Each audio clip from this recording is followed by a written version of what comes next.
Insiden kecelakaan maut terjadi melibatkan mobil angkutan umum atau angkot yang ditabrak kereta api. Bahkan detik-detik sebelum kecelakaan tersebut terjadi terekam kamera dan videonya beredar di berbagai media sosial. Aku udah tengok kena, aku bilang. Seperti yang diunggah akun Instagram @infopublic.id Selasa 7 Desember 2021, terlihat sebuah angkot berwarna kuning tetap menerobos palang pintu jalur rel kereta api. Padahal, kendaraan lain di sekitarnya tetap sabar menanti hingga kereta api lewat. Mampus kok.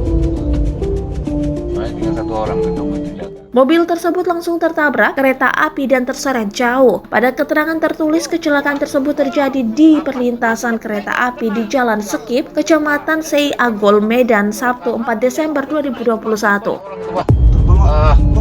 5 orang penumpang angkot dikabarkan tewas di tempat, sementara 4 orang lainnya mengalami luka-luka. Seorang saksi mata menyebutkan, angkutan umum nomor 123 plat nomor polisi BK1610UE itu menerobos palang pintu kereta api di saat palang sudah turun. Meski sudah diingatkan, namun ia tetap menerobos hingga akhirnya tertabrak kereta yang melaju dari arah Binjai menuju Medan. Sementara angkutan umum tersebut dari arah Jalan Sekip menuju Jalan Gereja. Udah kena itu, mati itu banyak orang itu, Pak. Kok nggak tahu dia? Aku bilang kena ini. Ikutin aja dia. Mati banyak orang itu, gila itu. Mampus kau, mampus kau, mampus kau.